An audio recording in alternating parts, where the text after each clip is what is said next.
ये कहानी शुरू होती है एक 28 साल के लड़के से जिसका नाम आंद्रे मूसा था। वो पेरिस में रहता था। दरअसल वो मोरक्को से था, लेकिन उसे अमेरिका की नागरिकता ग्रीन कार्ड लॉटरी के तहत मिल गई थी। आंद्रे ने मामू नाम के एक आदमी से 20 लाख रुपए उधार ले रखे थे, लेकिन अब वो उसे चुका नहीं पा रहा था। मामू के 3 गुंडे इसी बात पर उसे धमकाने आए थे। वे उसे आज रात 12 बजे तक की आखिरी मोहलत देते हैं। उधार न चुका पाने पर वे उसे जान से मारने की धमकी देकर चले जाते हैं। फिर उसे फ्रैंक नाम का एक दूसरा आदमी अपने पैसे वसूलने के लिए आईफेल टावर से लटका देता है। आंद्रे अपनी माँ की कसम खाते हुए फ्रैंक को यकीन दिलाता है कि वो उस रात उसकी एक एक पाई चुका देगा। फ्रैंक उसे धमकाता है कि वो भागने की सोचे भी मत, क्योंकि उसके आदमी हर ट्रेन स्टेशन पर मौजूद है। वो आंद्रे की जान बख्श देता है और उसे रात 12 बजे तक की मोहलत देकर चला जाता है।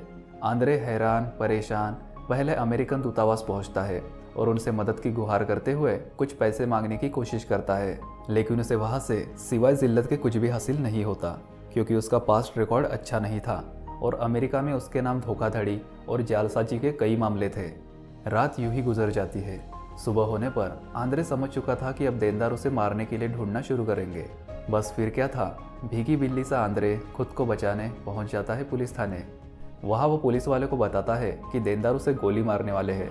वो पुलिस वाले से कहता है कि क्यों न वो पुलिस वाला उसे कुछ दिनों के लिए वही लॉकअप में बंद कर दे, और एक बार जब मामला ठंडा पड़ जाएगा तो वो खुद ही वहाँ से बाइज्जत कट लेगा। अगले ही क्षण आंद्रे हवा में उड़ता हुआ जमीन पर पड़ा होता है। पुलिस वालों ने उसे उठाकर थाने से बाहर फेंक दिया था। वो पुलिस वालों को गालियाँ देता है, लानतें देता है और थाने के दरवाजे पर लात भी मारता है। पुलिस वाले उसकी मरम्मत करने उसके पीछे दौड़ते हैं, लेकिन वो चूहे की तरह सरपट भाग जाता है। थोड़ी देर बाद जब वो ब्रिज के ऊपर से गुजर रहा होता है तो उसे पुलिस की गाड़ी उसकी ओर आती दिखाई देती है। उसे लगता है कि पुलिस उसे ही धर दबोचने आ रही है। पुलिस की मार के डर से वो ब्रिज से नीचे उतर जाता है और पुलिस पर चिल्लाता है कि वो वहां से कूदकर जान दे देगा और इसकी जिम्मेदारी पुलिस की होगी। लेकिन पुलिस की गाड़ी बिना रुके सीधे निकल जाती है। वो अपनी जीवन लीला समाप्त करने के बारे में सोच ही रहा होता है कि अचानक उसे ब्रिज की दूसरी ओर एक बेहद खूबसूरत लड़की दिखाई पड़ती है। वो लड़की भी शायद उसी की तरह अपनी जान देने जा रही थी। वो उससे पूछता है कि वो वहाँ क्या कर रही है। लड़की जवाब देती है कि वही जो वो कर रहा है, और अगले ही क्षण वो नदी में छलांग लगा देती है। आंद्रे भी उस लड़की के पीछे कूद जाता है और उस लड़की को बचा लेता है। पानी से निकलकर आंद्रे भड़कने लगता है कि मरते वक्त भी लोग उसे परेशान करने से बाज नहीं आ रहे हैं। फिर आंद्रे उस लड़की से उसके मरने का कारण पूछता है। वो कहती है कि वही सारे कारण जिसने आंद्रे को मरने के लिए मजबूर किया।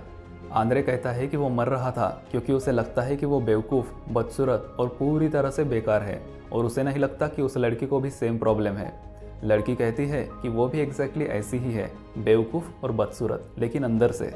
आंद्रे उससे उसका नाम पूछता है। वो अपना नाम एंजेला बताती है। वो एंजेला से पूछता है कि अगर वो चला जाएगा तो क्या वो फिर से आत्महत्या करने की कोशिश करेगी। एंजेला कहती है कि शायद हाँ। फिर वो एंजेला से कहता है कि वो अपना जीवन गरीब और ज़रूरतमंदों को समर्पित क्यों नहीं कर देती। वो कहती है इस वक्त सबसे ज़्यादा ज़रूरतमंद उसे वही नज़र आ रहा है, और चूंकि उसने उसकी जान बचाई है इसलिए वो अपनी जान आंद्रे को ही क्यों न समर्पित कर दे। वो कहती है कि आज के लिए वो उसकी हुई, और अब से वो जो भी कहेगा वो बिना सवाल पूछे वो काम करेगी। आंद्रे उसे आजमाने के लिए उसे किस करने के लिए कहता है। एंजेला उसे किस करती है। फिर वो फ्रैंक से और मोहलत मांगने उसके ऑफिस पहुंचता है। फ्रैंक काफ़ी देर से एंजेला की खूबसूरती निहार रहा था। वो आंद्रे से कहता है कि उसकी गर्लफ्रेंड को उसकी जगह बात करने दे। आंद्रे मान जाता है और एंजेला से कहता है कि वो उसके बदले बात कर सकती है। एंजेला फ्रैंक से पूछती है कि वो कहाँ बात करना चाहता है। फ्रैंक उसे ऊपर अपने स्पेशल कमरे में ले जाता है। जाते जाते एंजेला आंद्रे से कहती है कि वो फ्रैंक को एक ऐसी ऑफर देगी कि वो मना नहीं कर पाएगा। 1 घंटे बाद आंद्रे एंजेला को बाहर पकड़ता है और पूछता है कि वो कहाँ गायब हो गई थी। वो पिछले 1 घंटे से फ्रैंक के ऑफिस में उसका इंतजार कर रहा था। एंजेला बताती है कि फ्रैंक से उसकी मीटिंग तो 5 मिनट में ही खत्म हो गई थी और मीटिंग काफ़ी अच्छी रही। एंजेला आंद्रे को रुपयों की गड्डी थमा देती है। वो एंजेला से पूछता है कि उसके कर्ज का क्या हुआ। वो बताती है कि फ्रैंक ने उसका सारा कर्ज माफ़ कर दिया है और अब वो चैन की सांस ले सकता है। आंद्रे वो पैसे लेने से मना करता है क्योंकि उसे लगता है कि एंजेला ने वो पैसे फ्रैंक को अपना जिस्म बेच के कमाए हैं, लेकिन एंजेला के फोर्स करने के बाद आंद्रे वो पैसे ले लेता है। आंद्रे मानता है कि वैसे उन पैसों से उसे काफ़ी मदद मिलेगी और पूछता है कि कितने रुपए है। एंजेला कहती है कि इतने हैं कि वो बाकी देनदारों का भी उधार चुका सकता है। आंद्रे खुश हो जाता है।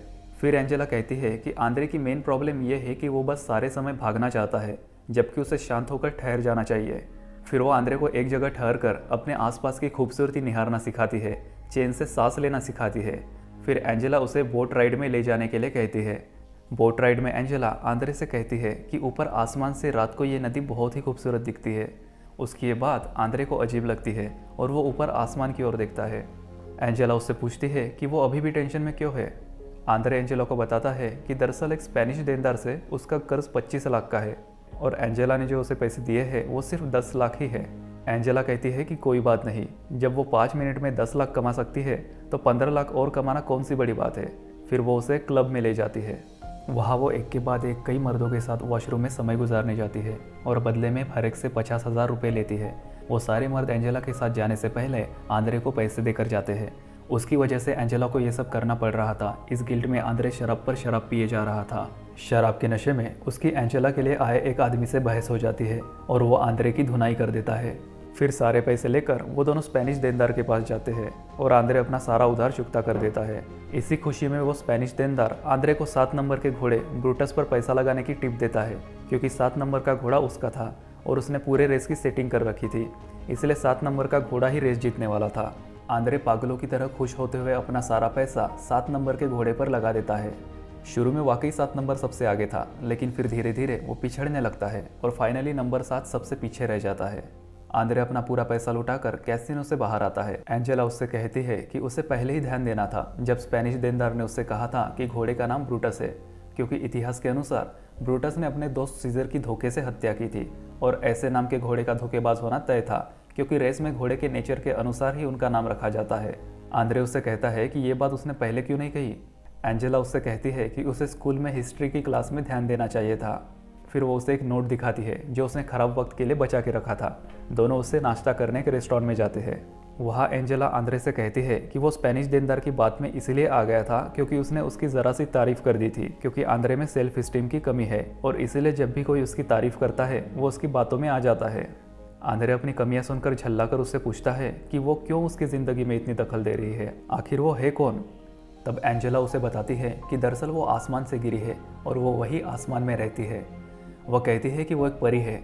आंद्रे को उसकी बातों पर यकीन नहीं होता, क्योंकि एक परी की पर्सनैलिटी उसकी सिगरेट फूंकती हुई पर्सनैलिटी से बिल्कुल भी मैच नहीं खा रही थी। वो उससे कहता है कि अगर वो परी है तो उसके पंख कहाँ है। एंजेला बताती है कि उसके पंख काफ़ी बड़े हैं और वो उसे यहाँ बीच रेस्टोरेंट में नहीं खोल सकती। और दूसरी बात, जब उसका मिशन कंप्लीट हो जाएगा और जब वो पृथ्वी से लौट रही होगी तभी वो अपने पंख खोलेगी। लेकिन चूंकि आंद्रे इतना मूर्ख और ढीला है कि उसे नहीं लगता कि उसका मिशन जल्दी कंप्लीट होने वाला है। आंद्रे उससे पूछता है कि कौन सा मिशन। एंजेला कहती है कि वो उसकी मदद करने आई है, यही है उसका मिशन। वो आंद्रे को बताती है कि वो बहुत बड़ा झूठा है, सबसे झूठ बोलता है, खास करके खुद से, और वो भी बहुत गहरे स्तर पर। वो पूरे टाइम अपने आप से सबसे डरता रहता है।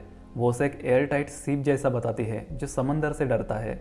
एंजेला उसे बताती है कि वो उसे ये सिखाने आई है कि वो एक्सेप्ट करना सीखे जो वो वाकई है, और वो पिछले 300 सालों से इस तरह के मिशन कर रही है। आंद्रे ये सब सुनकर जोर जोर से हंसने लगता है। वो एंजेला से उसके परी होने का सबूत मांगता है। बस फिर क्या था, एंजेला के एक इशारे पर एस्ट्रे खुद ब खुद टेबल से उड़कर सिगरेट के पास आ जाता है। आंद्रे को उसकी आंखों पर यकीन नहीं होता। वो उससे कहता है कि इसमें शायद कोई ट्रिक थी, क्या वो एक बार फिर से ये कर सकती है। इस बार एंजेला बुझी हुई सिगरेट के ठूंठ को एक नई साबुत सिगरेट में बदल देती है। आंद्रे यह देख सन्न रह जाता है। आंद्रे की आंखें भर आती है। वो एंजेला से पूछता है कि आखिर उसे ही क्यों चुना गया। वो कहती है कि उसे एग्जैक्टली नहीं पता, क्योंकि ये सब प्लानिंग डिपार्टमेंट के हाथ में होता है। हो सकता है कि वो अंदर से अच्छा हो, लेकिन उसे अभी तक इसका एहसास नहीं है। वो उसे यही दिखाने आई है।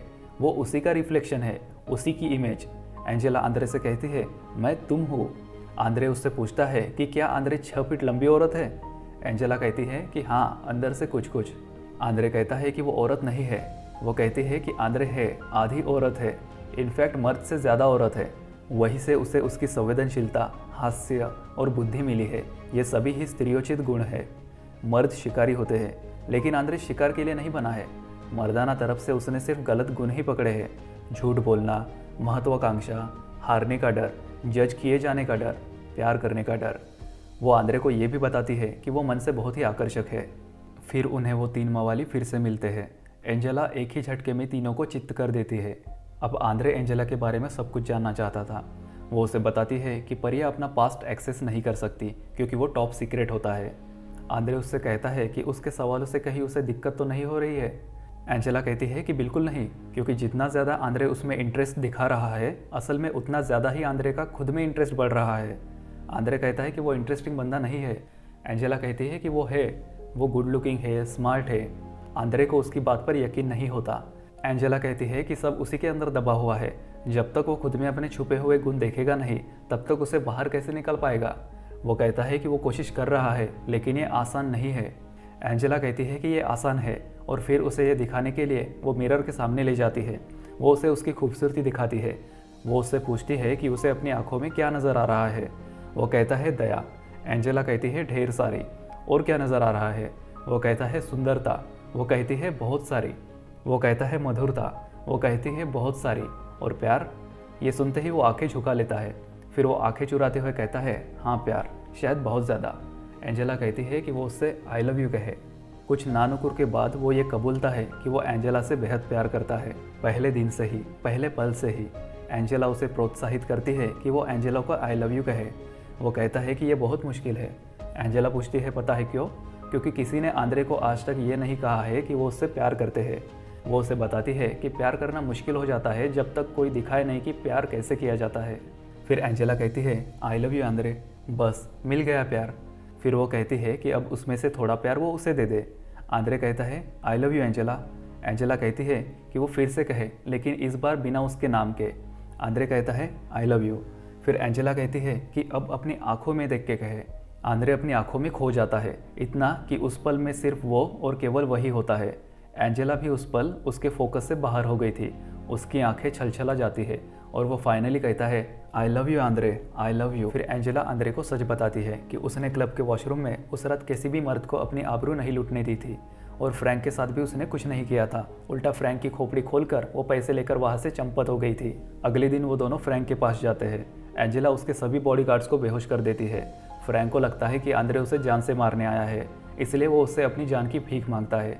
आंद्रे फ्रैंक से कहता है कि ये उसकी गलती है जो उसके चक्कर में आ गया था, लेकिन अब उसकी आंखें एक परी ने खोल दी है। उस परी ने उसे कभी जज नहीं किया, बल्कि उसको जैसा है वैसे ही प्यार किया, भले ही वो कुछ खास नहीं था। आंद्रे की बातें सुन एंजेला इमोशनल हो जाती है और वहाँ से चली जाती है। आंद्रे फ्रैंक को माफ़ करके बाहर आता है, लेकिन उसे एंजेला कहीं नज़र नहीं आती। वो एंजेला को जगह जगह ढूंढता है। फाइनली एंजेला उसे उसी ब्रिज पर नज़र आती है जहाँ वो उसे पहली बार मिली थी। एंजेला उसे बताती है कि उसका मिशन कंप्लीट हुआ और अब उसके जाने का वक्त आ गया है। आंद्रे एंजेला से रुकने की मिन्नतें करता है। एंजेला भी उसके प्रति अपने प्यार को बयां करने से खुद को रोक नहीं पाती। तभी एंजेला के पंख उग आते हैं और वो आसमान की ओर खींचने लगती है। आंद्रे उसे कूदकर पकड़ लेता है। बेतरतीब से उड़ते हुए दोनों आसमान से नीचे नदी में गिर जाते हैं। पानी का बहाव उन दोनों को जुदा कर देता है। आंद्रे पानी के अंदर एंजेला को काफ़ी ढूंढता है और फिर फाइनली बाहर आ जाता है। वो पानी में एंजेला को काफ़ी आवाज़ लगाता है, लेकिन एंजेला का कहीं कोई अता पता नहीं था। उसे लगता है कि उसके कारण एंजेला डूबकर मर गई। तभी एंजेला बाहर आती है। एंजेला के पंख गायब हो चुके थे, अब वो परी नहीं रही। दोनों एक दूसरे को पाकर बहुत खुश होते हैं और यहीं पर यह मूवी समाप्त होती है।